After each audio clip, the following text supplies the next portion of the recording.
Are you a football fan? Have you ever found yourself wondering, what in the world was that ref thinking? Well, Mike D, the referee, is here to help you. Join me on Whistle Talk. I talk to professionals on the field and in the booth to help you understand what is going on inside the mind of a football official.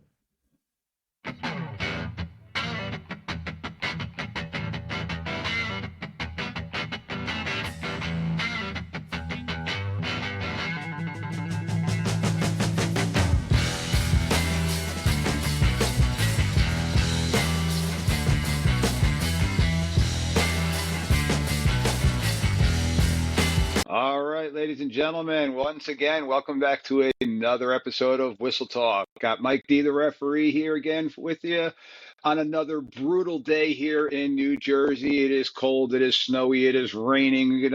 Just a wonderful day for football, which every day is a perfect day for football, in my personal opinion. But we got another day here of the Whistle Talk. Um, Once again, I ask if you are enjoying what you are listening to, hit that like button, give me that thumbs up, hit the subscribe button. All those silly things are for free.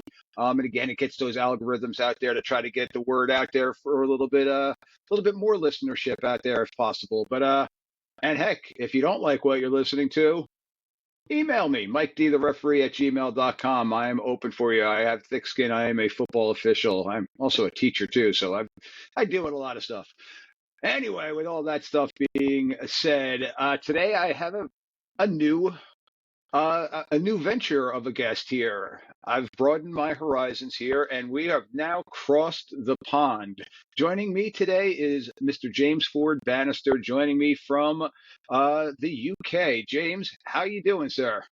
I'm doing okay. And like you say, we are enjoying the same similar weather that you guys are having in New Jersey, so it's always a great day for football. But yeah, joining you from a little village here just outside of London. Well, I appreciate the time that you're taking, and right now here in New Jersey, I hit the record button here at 5 p.m. So I'm thinking it's 9, 10 o'clock where you are right now, if I'm Yeah, 10 correct. o'clock. 10 o'clock 10 at night. o'clock. Saturday So night lights. I truly appreciate you taking the time out on a Saturday night to jump on the show here. So thank you very much. Um, so James is joining us here, as I mentioned, from the UK, from just outside of London. And I'm lucky enough to have James on today because actually, James, I failed to mention this before, and you were actually recommended to me by the few people that I reached out to in the European leagues and stuff like that. They said, "Oh, you gotta reach out to this gentleman. This is the person you want to talk to." And James responded, and here we are tonight. So again, I truly appreciate you taking the time out. Um, why don't you introduce yourself to the listeners out there? Tell them a little bit of your backstory and what brings you to this small little show we got going here. Yeah, absolutely, and I'm very grateful to the people that you reached out to for getting me involved in this. I'm a listener, so I very much enjoy your podcast, and I think it's great what you're doing for the sport. I'm an official now who's been in the sport over here in Europe for coming up towards 10 years ish. I started my journey in the sport in 2015. I Okay. actually got out on the field in 2016. I work for an American-based company, so I've been following football since I was knee-high to a grasshopper, as we'd say here. But we're based out of Madison, Wisconsin. And for anyone that knows the Wisconsin Badgers and the jump around fun that we get at the end of the third quarter, I was Oh out at a yeah. game. We'd had like 18 inches of snow. It'd been something crazy. It was an awesome experience because I don't get to go out there all too often. I do a little bit more now, but gone to bed. It was fine. Wake up. There's loads of snow. We're going. Oh, is the game going to happen? We get to Camp Randall. The field is pristine. Like good, honest college football. The bleachers, they were like yay high with snow still on them. But I was there with my boss and with a colleague, and my boss hadn't necessarily dressed appropriately for the weather. Oh, And you know what college football games are like? They're pushing 4 hours long. It was freezing, but it was a really close game between the Badgers and Northwestern, and we lost. And there were a few interesting calls in that game, and it really got me thinking about football officiating again. And I think it takes a certain kind of person. Thus, those of us that officiate know that one of the best things about officiating is that you meet a lot of people who are very much like you. Yes. You and I are chatting on a podcast now, an entire Atlantic Ocean apart, but we'll have more things that connect us than a whole bunch of people that I might meet down the street. 100%. But yeah, anyway, I'd gone through that. After you. Yeah, it's one of the best things that I've learned by doing this podcast is just how tight-knit our community of officials is. So, and the fact that we're reaching across the country, around the world, Mexico, England, and I know you're all over Europe with some of the leagues that you're officiating, and it's pretty astounding just how gracious people have been across the world for what we do in our community, because well, we all know that sometimes outside of the community it's not so gracious towards us. So no, I mean it's great, right? The friends that you make on the field. And see, I went through that training process, and that was really exciting. Got out in the field, and I think for several years I was one of those people that complained about things, right? You sit there and go, wouldn't it be great if? Wouldn't we be great if we did that and we did other things? And I was, by this point, a 4-year official, doing okay, making my mark. I was very lucky to have some really wonderful mentors that kicked me up the ass every time I did something that was maybe a little bit wrong. So, it's very easy for you or I to see someone doing things mostly right and say, You're doing a great job, on you go. But they held me to account. And part of that holding me to account was when our director of training post, which is the post I fill now within BAFRA, came up. Keith said to me, it's like, well, you keep whinging about it when you do it. And I was like, but I'm not that official yet, right? Surely people are going to be looking to the person that's training you needs to be the person with loads of experience and are great out in the field and this, that, and the other. It's like, no, they don't. They just have to organize the training.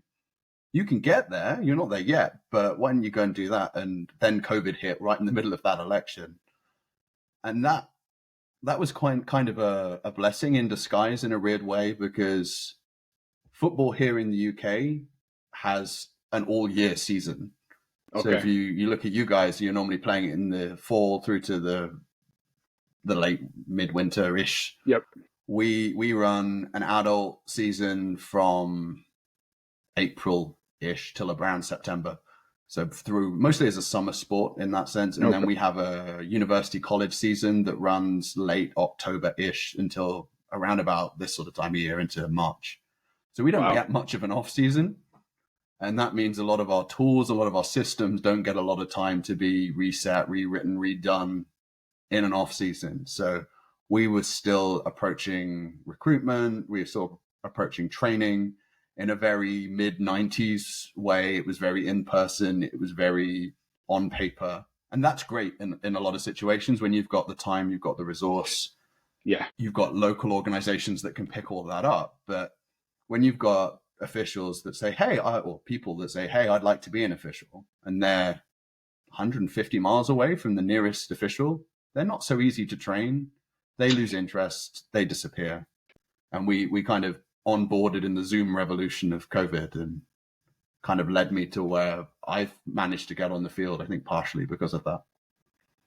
Yeah, the description you're giving there about the COVID timeframe, I think that's the one good thing that came out of the whole COVID timeframe is understanding, more people understanding the actual technology that we have available to us to do film session, to do video podcasts, whatever it may be, Zoom sessions and things like that. And it's definitely opened up the world to a lot of different people, and it allows us to have mentors all over the place, across the country, across the world, like we're talking about right now. So it's definitely something that has, I think, a lot more people have benefited from, where prior to that, many of the officials had an old school mentality, and it was my way or the highway type of thing, or just this is the way I do it. I'm not very tech savvy, and it kind of forced everybody to become a little bit more tech savvy. So, so now you mentioned that you are the director of training in BAFRA. Yeah. Explain to I've done some research on you, so I understand what BAFRA is, but can you tell the listeners who the organization is that you're referring to? I say like every good American influence group of people, we love an acronym. Yeah. So BAFRA is the British American Football Referees Association, and it is in itself its own body. I'm not always entirely sure how it works state by state. I know a lot of guys in Texas under the TASO system Yep. because they work very similar rules to us. But we have an NGB, another acronym, the national governing body, which is BAFA, which is the British American Football Association. They run the sport.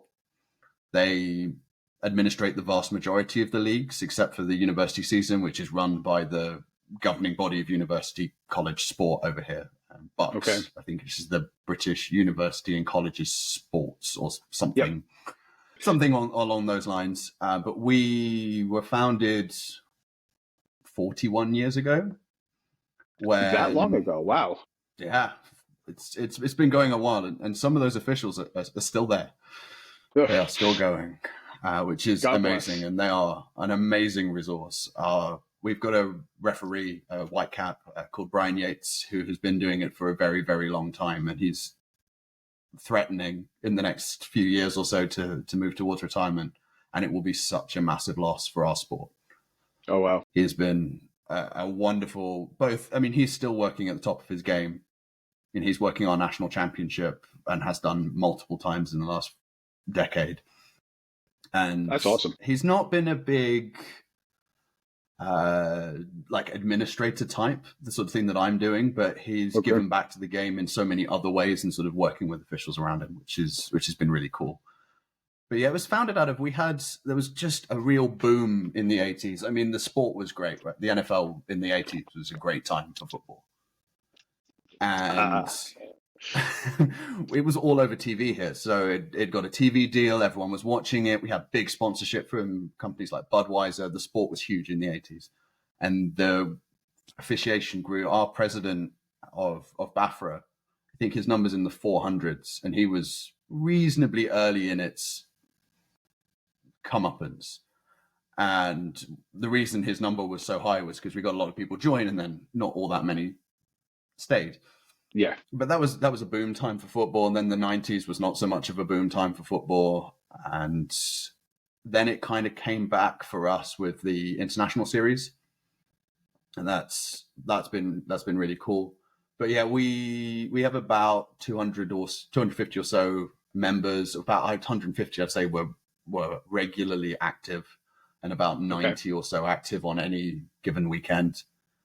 And we are just responsible for the officiating responsibilities within the UK. So that doesn't actually include Northern Ireland. We say UK, but it's just the island of Britain. So England, Wales, and Scotland. Okay. And we have sort of 8 posts that run it from a management level. We have a president, we have a head of finance, a general secretary, a head of recruitment, head of operations that does all the assigning, head of training that's not a supervisor, but I kind of share a semi-supervisory role with the president.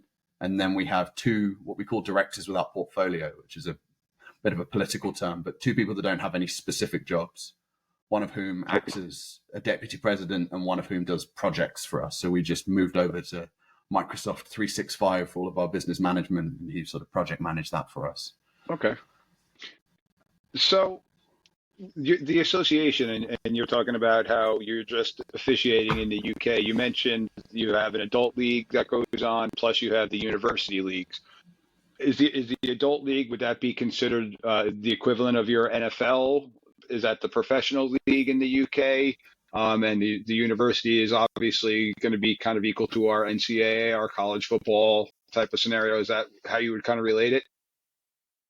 It's kind of that way. It's a bit odd for us because, I mean, all of them in the UK, at least anyway, our international gets a little bit different. But in the UK, we have, I would say that a lot of our best football is actually in the college university leagues, right at the top. So a lot of our worst football is in the college university leagues. We get people whose first experience of football is going into joining a team first semester in college and going out and getting hit and hoping that they stay. The adult leagues, I call it the adult leagues. It's more the national leagues. So we have a series of the Premiership is not semi-pro yet. Okay. We're not allowed to pay players. That's a mouthful, isn't it? We're not allowed to pay players, but there are ways in which teams can support players that are important to them, whether that's with kit or stuff like that. But our Premier Division is sort of, in theory, our best level of football, and a lot of those are players that have either gone to the States and come back. Some have gone and played in Europe and come back. We then have beneath that a Division 1 and a Division 2. Division 2 is more of a participation league, although it is competitive. They are trying to get up the ranks, but you do see some teams that are primarily going out for fun more than it being about being the best athlete. We have players still playing in their 40s, which I think is pretty cool and pretty impressive. But then we have an under-19s league, which is 9v9. We have an under-16s, we call it youth, which is 7v7, 5v5, depending on where you are in the chain. Which I think the under-19 league is 11s at the top, 7s in the development division. Under-16s is mostly 5v5. And then we have a women's league, what we call the NWFL, the National Women's Football League, which is currently 9s, but is looking to move to 11s. Okay.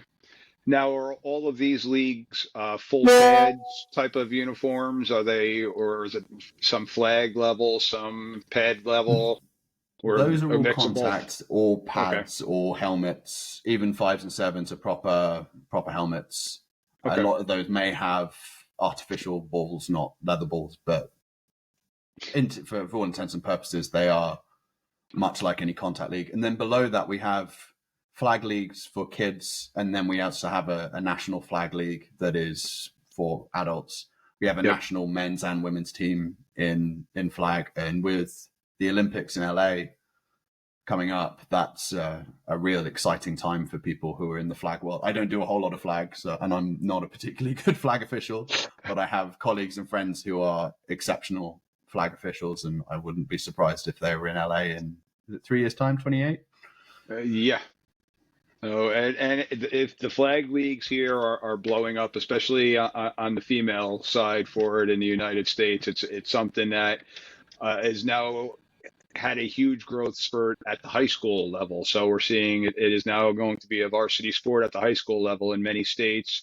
New Jersey is going to have it sanctioned next year. It's going to be a full-fledged varsity sport here in New Jersey. So it is something that is definitely growing leaps and bounds, and I'm all for it. I love the fact that more people are getting involved in the sport. It's now going to need more officials that are going to get involved, but hopefully then in the long term, now that you have more females being involved in the sport itself, hopefully transitioning from playing to the officiating standpoint of knowing what's going on and helping out in that aspect of it. So I'm hoping the long-term effects of it selfishly on the official side has a boost for us.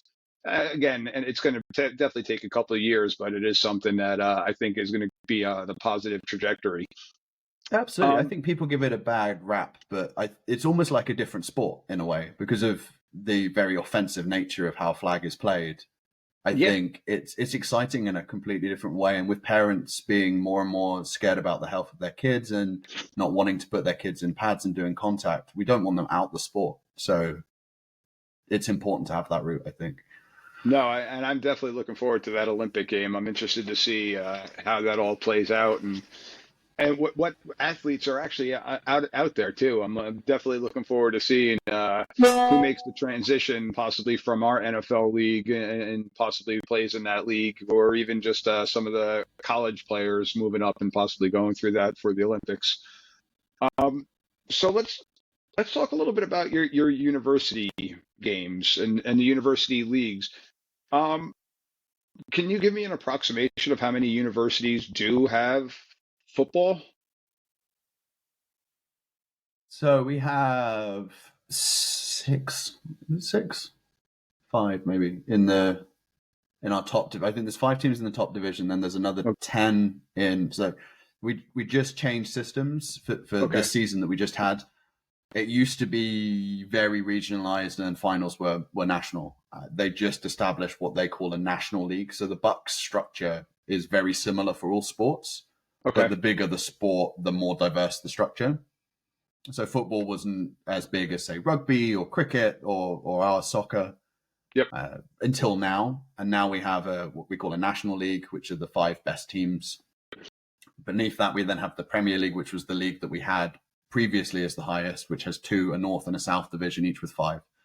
So that's 15. I think we then have 6 divisions of 5 in Division 1, so that's another 30, so that's 45. And then I think we have another 6 divisions of around the same in Division 2, so that's 85-ish colleges and universities playing.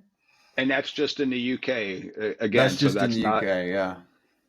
That's amazing. I had no idea that the numbers were that big for the college game overseas. So the standards are very awesome. variable, but we Okay. do get there are a couple of teams that have been at the top for a while. So we've had UWE, the University of West England, Nottingham, which is middle of the country, and Durham, who were in the final last year, who are up in the northeast. There have been other teams as well throughout time, teams like Birmingham, teams like Loughborough, some of whom are still up in that top flight, who have had quite a good amount of success in getting American students over to do their master's degrees, play for a year or two for us. And that's been very beneficial for the British students that are learning, right? So if you bring a QB or a wide receiver or a defensive back or somebody over that has had that coaching, has played since they were 4 or 5, has a certain standard and expectation of what they expect from the team, being able to drive that up, and then when they leave, maybe they bring another one over, and just the standard of the British players just slowly comes up, and we're really awesome. starting to see that now. We have a college in the British sense, so that the last 2 years of high school in the US sense, so juniors and seniors.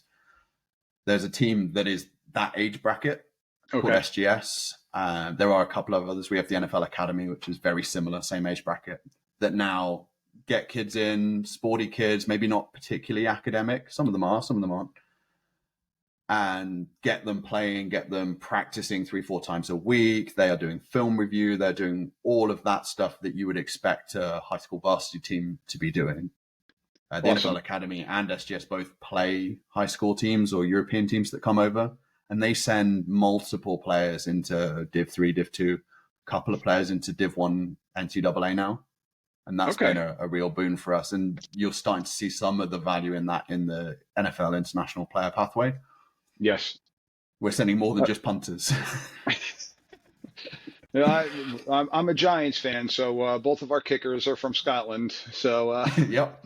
And unfortunately, we had to see way too many of one of them this year. With our punters seem to be on the field every 4th down. So for the Giants, but yeah, that's awesome that the growth. And I had no idea you had that many schools that were playing with it. So now this is Whistle Talk, so we do talk officiating. What are the rules like? What do you now? Here we have NCAA rules, we've got our NFL rules, and we have our National Federation of High School rules. So we have a couple different groups for our rules group. The NFL being our standard, but then a little bit more with the NCAA, and now our high school game is it's just a safer officiated version, basically, of the NCAA rules, if that makes any sense to you. So what rules standards do you typically follow, or what would be related to what we do? So like all good British people, we went, instead of focusing on one of those, how about we do all 3? Oh, I'm being a little bit cheeky with that, but predominantly we work what we call IFAF rules, which is the International Federation of American Football, which covers most, including America, actually. There is an outside of NCAA, outside of NFL, American team. I have no idea how that works, but there is an American team. Canada are part of IFAF as well. And that rule set, we have our BAFRA rule set, but it is broadly the same rule book. We get to change some stuff in Rule 1 regarding standards and field markings and stuff like that. We have some stuff in Rule 13 to do with standards of game day management, but broadly speaking, it's the college rule book with some minor changes.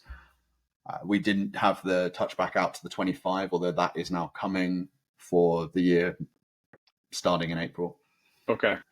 We had some stuff about kicking formations where we said, look, the kicker can be a little bit closer to the formation because we don't generally trust our long snappers. They're not trained to snap the ball. It's a tricky skill, right? And if you're I brought used up to being do it. able to do that, it's great. If you've been doing it since you were 6, but if you the first time you've picked up a ball is 17 and you go, right, long snap, and I want you to snap it 10 yards.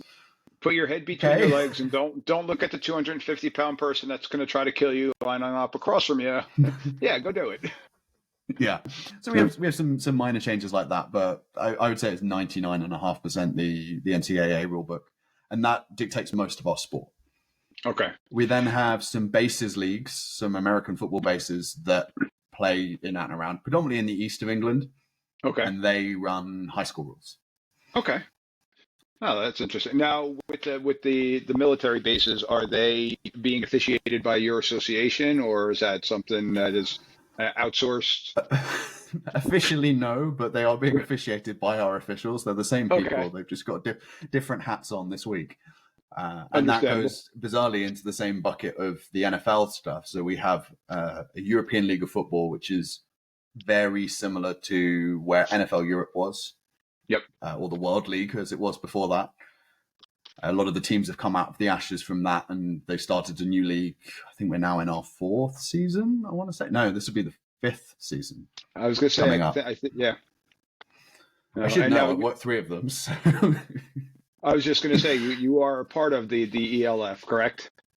Yeah, so that is a separate body entirely. It's not part of IFAF. It's not part of BAFRA. We just have some of our officials who are in our association are also within that.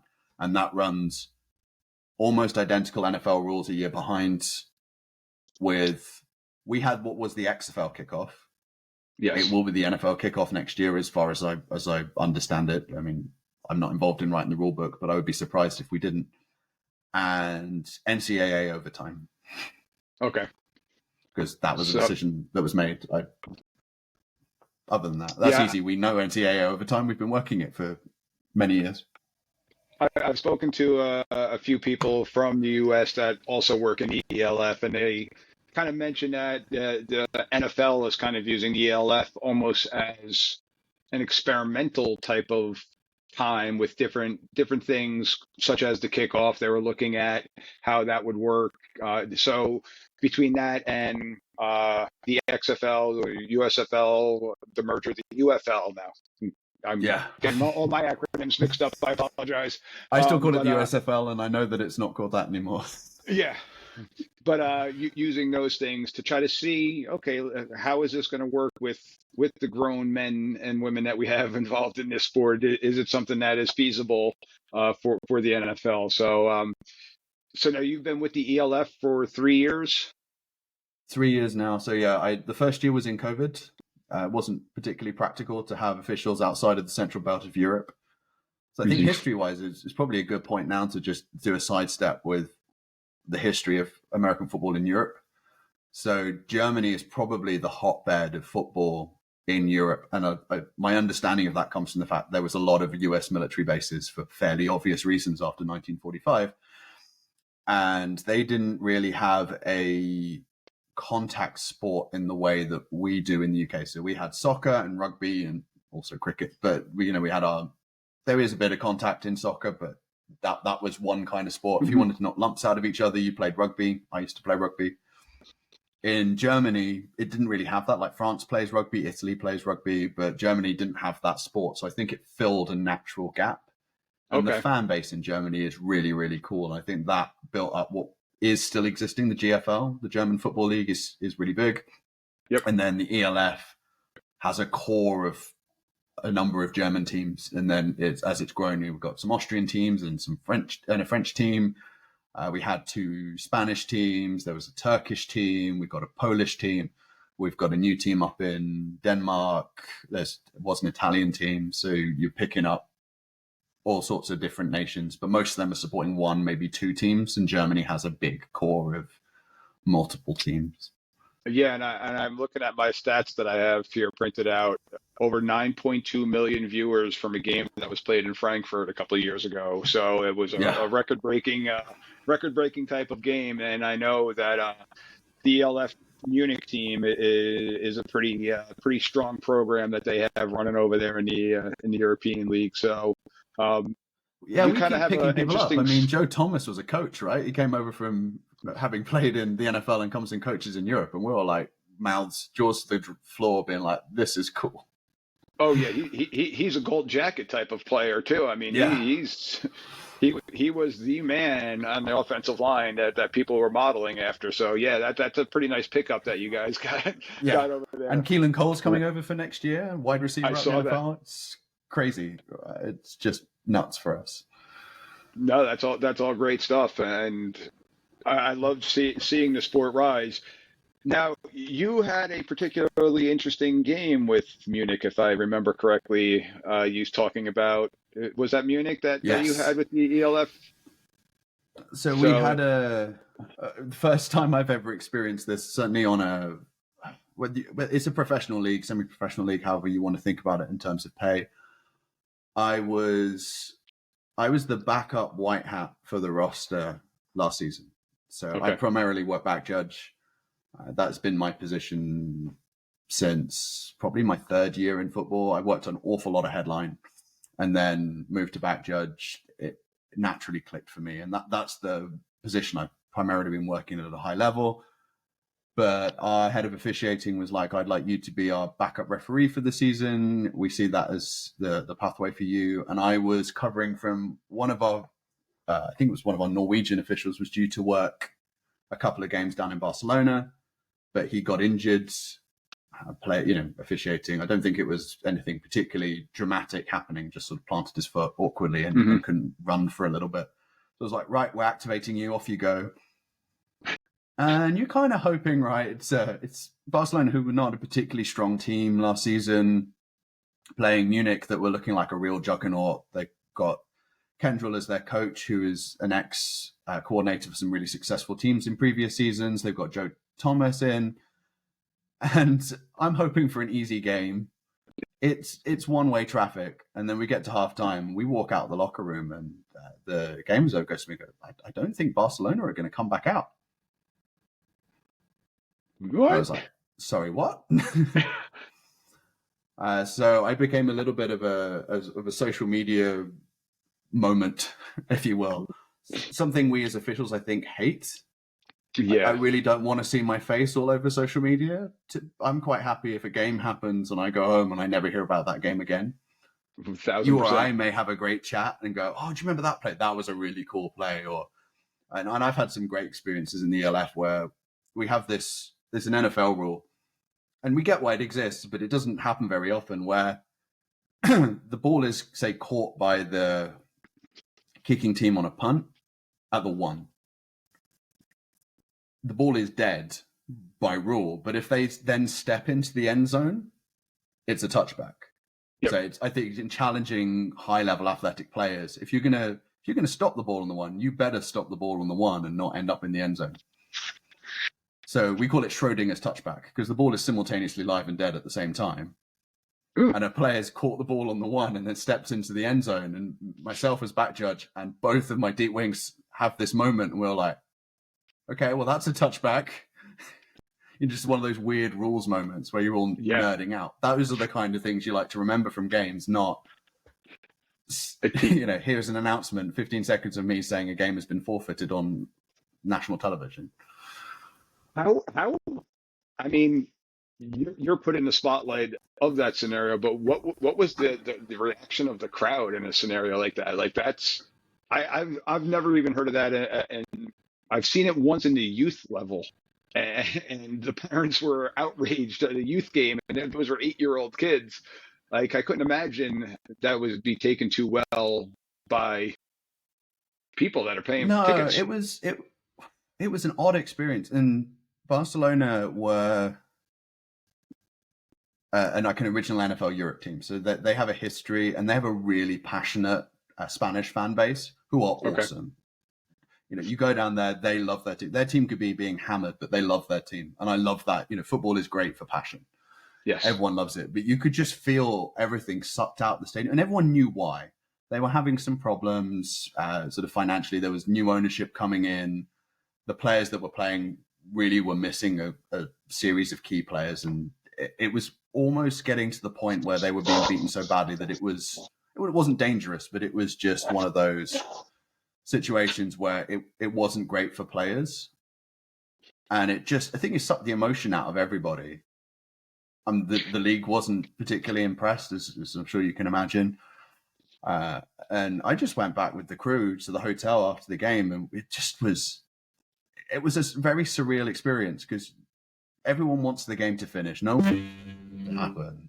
We were just really empty. Like we had dinner. It was pretty quiet. No one really knew what to say or do, and it was just an experience I never expect to experience again in my career. And I don't think anybody made that decision wanting to make that decision.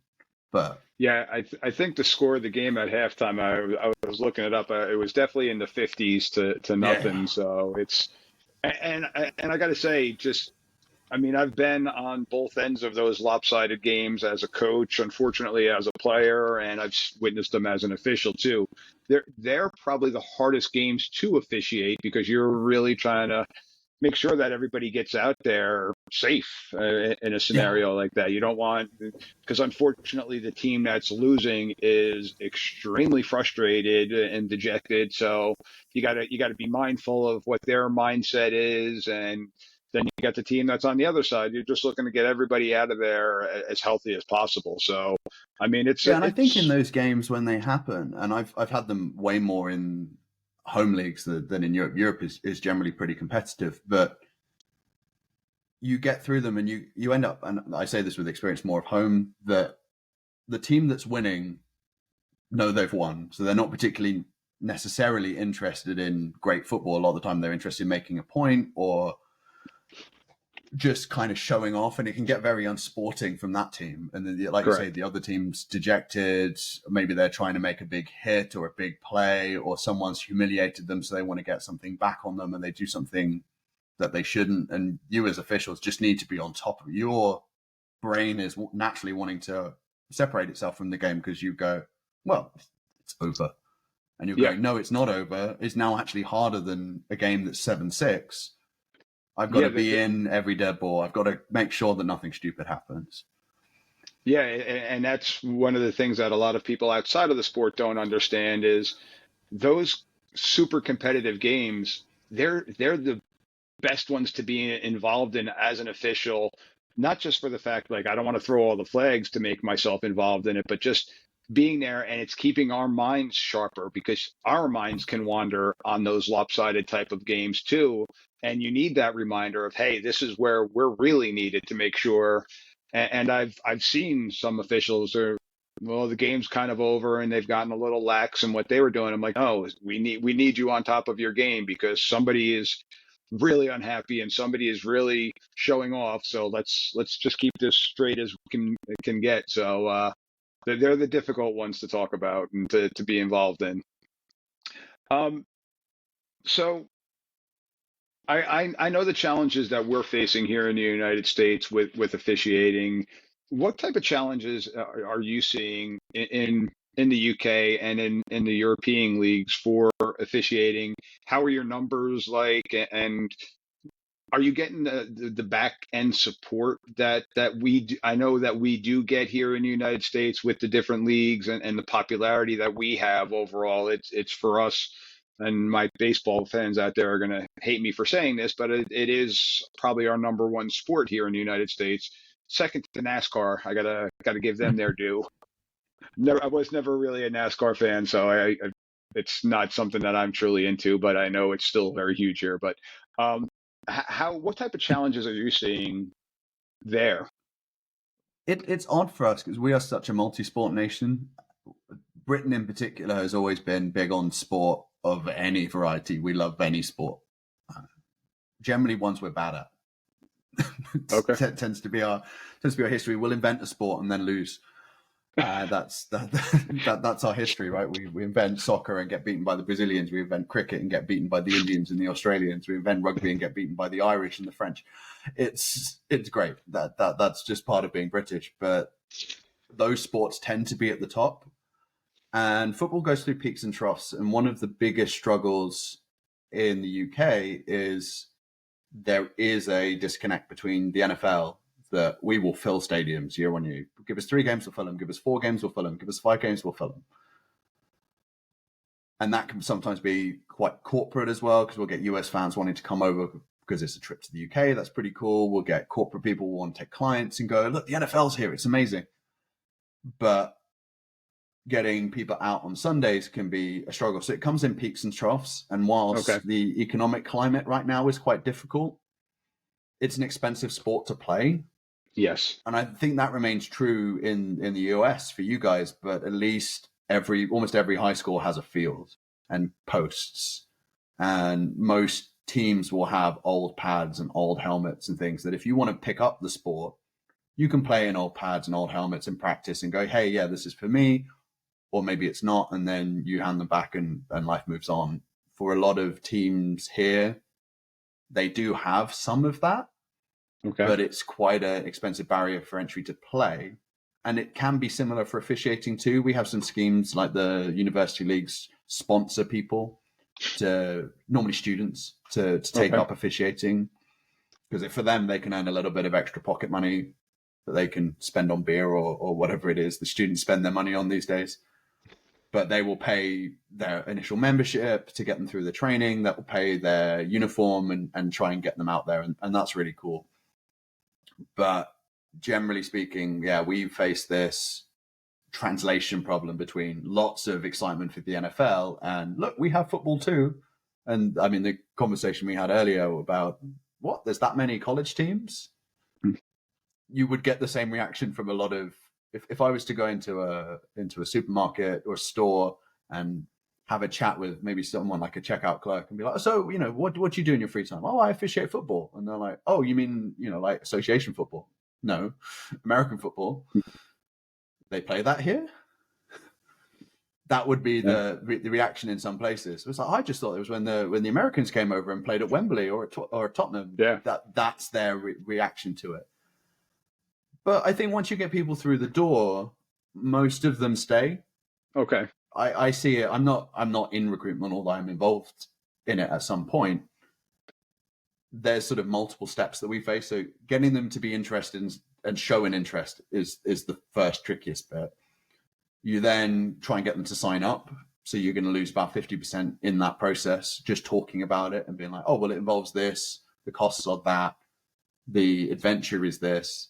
Yep. And then you get them on training. And I spent a lot of time in COVID moving us over from all of this in-person stuff, which we still do, but expanding it so that people who want to get trained quickly without huge loads of volunteer labor can go through 6 online modules of about 2 hours each, directly taught by some of our best officials, get them through that. If they get through the second module, so the first one's very introductory, the second one, we start talking about the short wing positions. Okay. If they get through that second module and don't go, oh my God, this is terrifying, most of them make it to going through like the little competency tests we do and out in the field. And then it's just whether or not they interact well with coaches. And I think you highlighted this earlier. A really important point is that there is a generational difference that I'm seeing. Yeah. And a lot of the officials that started in the 80s, whether this was true or whether it was perceived to be true, I don't know. But there was a level of respect for officials that was just a given. You wore the stripes, you were respected. Society is, if that was ever true, society has definitely changed since then. Yeah. And now I think you can maintain that. It's not impossible. And most coaches are not the demons that officials can sometimes make them out to be.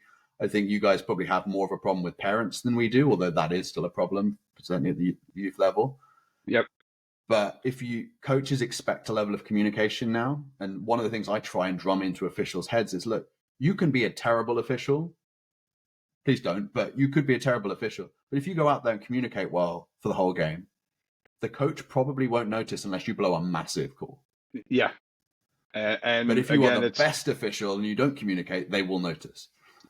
That is something that I've been reiterating throughout my podcast and throughout my officiating career, because I was on the coaching aspect for 20 plus years, and just the ability for an official to give me an answer.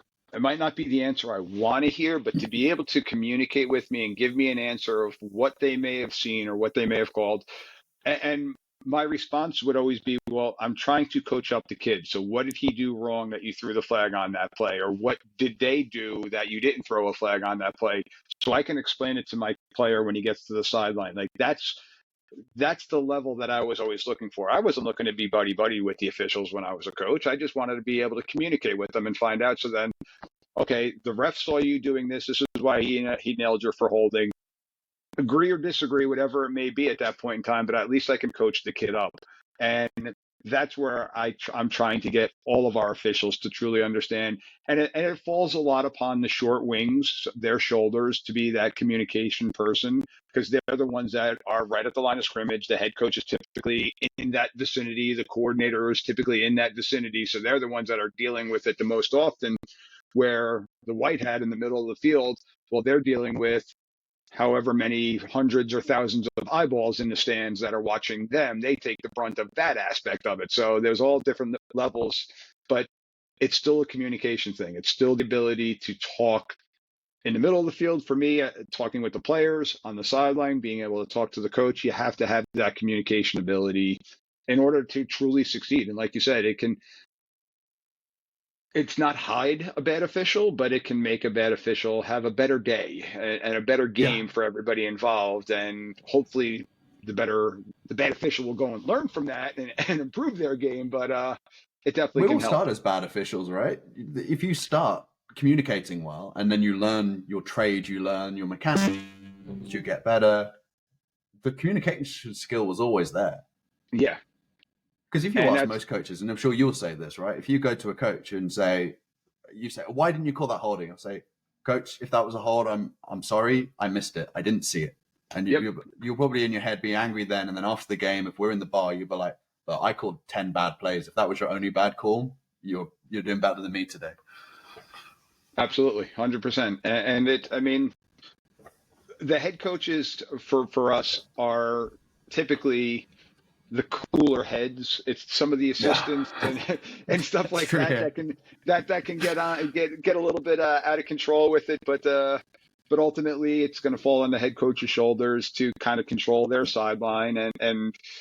But again, if you're able to communicate with that coach, like you were just talking about, that makes for the game to be much smoother. So it's nice to hear that it's not just here at the high school or NCAA level, but it's overseas and just learning how to talk to people.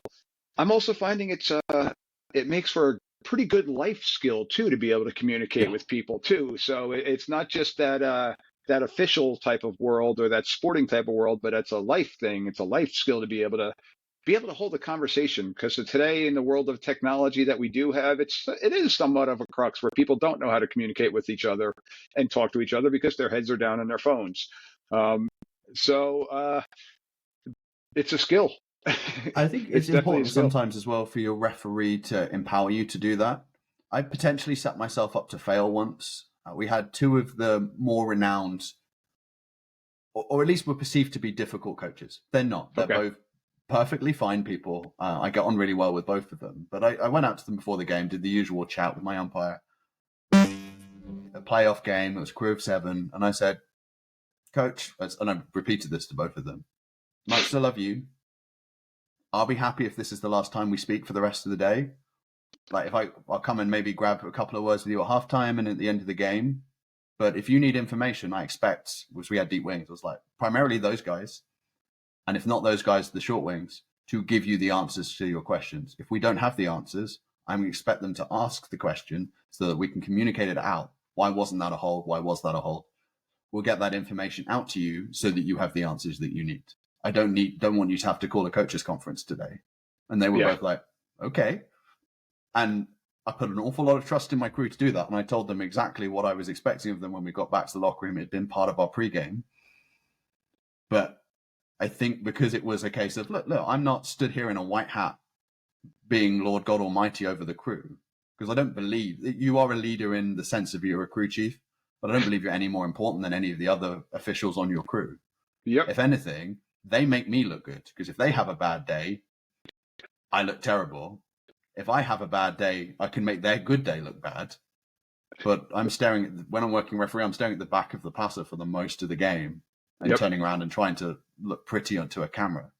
Particularly the short wings, right? A friend of mine, a Mexican official, always jokes with me, especially when I was working back judge, about, you just stand there and make 3 calls a game.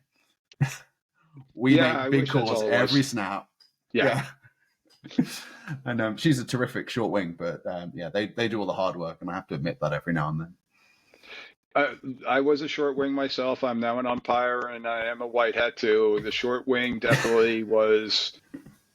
I loved it, and I enjoyed.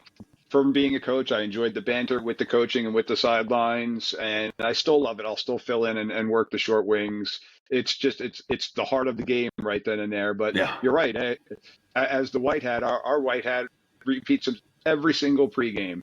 If you guys F up, that makes me F up. So if I F up, that's on you guys to correct me, and I'm going to correct you. And like, we're all Yeah. a team.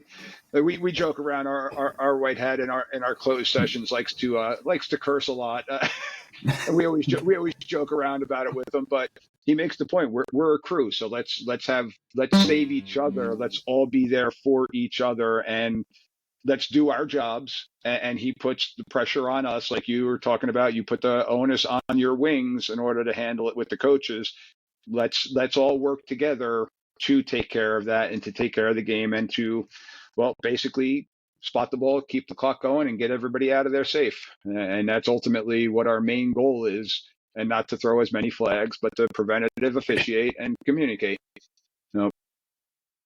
Yeah, no, I love that. And I think, go back on your holding point, we were having a long chat. We have some like regional associations around the country that get online once a month or so and have a Zoom and talk through some plays. And we were talking about exactly that kind of hold, where there's a hold on the edge. It's quite early in the play, but then the runner comes around or the quarterback comes around and gets tackled at about the same yard line. And it's very easy to be like, well, that's a hold. 1, 2, yeah, okay, yeah, that's a hold. And then gets tackled for a loss. Why have we gone through the motions for this? You can just go and talk to 67 and be like, hey, I saw that. Don't do it again. Why didn't you throw it? Because your quarterback's down there. Yeah. You gain no advantage. And it's something that's probably just going to extend the game time. And because now you're going to have to signal it as the white hat, and then we're going to have to confer with the coaches, and then you're going to have to give the decline signal. And now we've just wasted another minute, 2 minutes, whatever it may be, and it slows the game down. No. Yep. I'd rather go in the and huddle the odd and say, coach hey, that goes, well, I'd like the option for that hold. And you're like, well, I'm not going to throw it if there's no advantage, because that's what the mechanics book says. Exactly.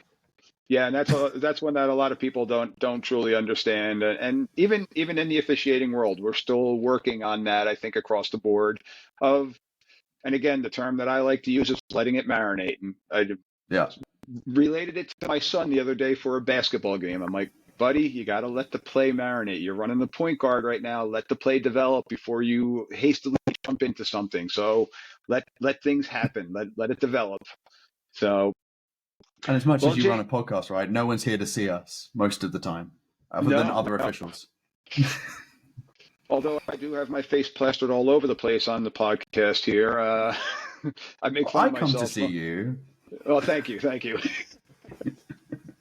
Well, James, we've kind of hit that point in the show here. We're at that 50-minute point, and you're at almost the getting close to midnight point, or where you're at. Not too far getting off. Close that hour. I want to thank you once again for taking the time, and I really hope my listeners enjoyed this, because I definitely did. And just hearing about the growth of the sport going on overseas and in Europe and across the world, it's something that I'm truly excited about hearing and knowing, because it's something that's been a part of my life for pretty much my whole life. And learning that it's still growing and still developing across the whole world is fantastic. Thank you for taking the time out of your busy schedule, being a year-round football official, and for help growing and training other officials in the UK. I truly do appreciate that. And once again, thank you very much. Thank you for inviting me on, and thank you for giving us your sport. It's given a lot to me, and I think we'd both agree in saying that if we get this much out of it, it's great to be able to give back to the next generation and leave the sport better than we found it. Absolutely. And for my listeners out there that might be interested, that are in the UK, that might be interested in getting involved, where can people reach out? Where can they jump on to sign up to become an official? So if you just go either to BAFRA, which is the American Football Referees Association, shove BAFA, American Football into Google, you can go via their website, or the best way is to come through BAFRA.info, BAFRA.info. And Okay. we have a little web form you can drop your details in, and Susanna and her team will give you a call or drop you an email or a text first and say, hey, when you're free, talk you through it. And then once we've got you onboarded, we'll either get you a one-to-one mentor or we'll get you on one of our online courses, and you can get even more bored of my voice. Awesome. That'd be fantastic. It's better than what you perceive it. So don't put yourself Oh, down thank in you very that. much. But yeah, good stuff. And I definitely will include all that information in the show notes. So for anybody that may be going overseas from the United States that's listening, if you're moving overseas, okay, there's still an opportunity for you to continue or to get started in your football officiating career or your football career in general. So definitely keep that in mind. Um, James, once again, thank you very much. Good luck with the you got an off weekend this weekend, but you're back at it next weekend. So good luck with your stuff. And if there's anything that I can do to help out, please feel free to reach out. If I don't know, I could possibly reach out to somebody who else might be able to help out. But let me know if there's anything that I can do to help you guys out. I appreciate it again. Thank you. Absolutely, thank you. And it's always nice to expand our football network. Absolutely. With that, wish you a good night, sir, and go have a drink or two to help put yourself to sleep. I'm gonna have maybe two or three myself. Sounds good. Thank you, sir. Have a great night. Bye bye.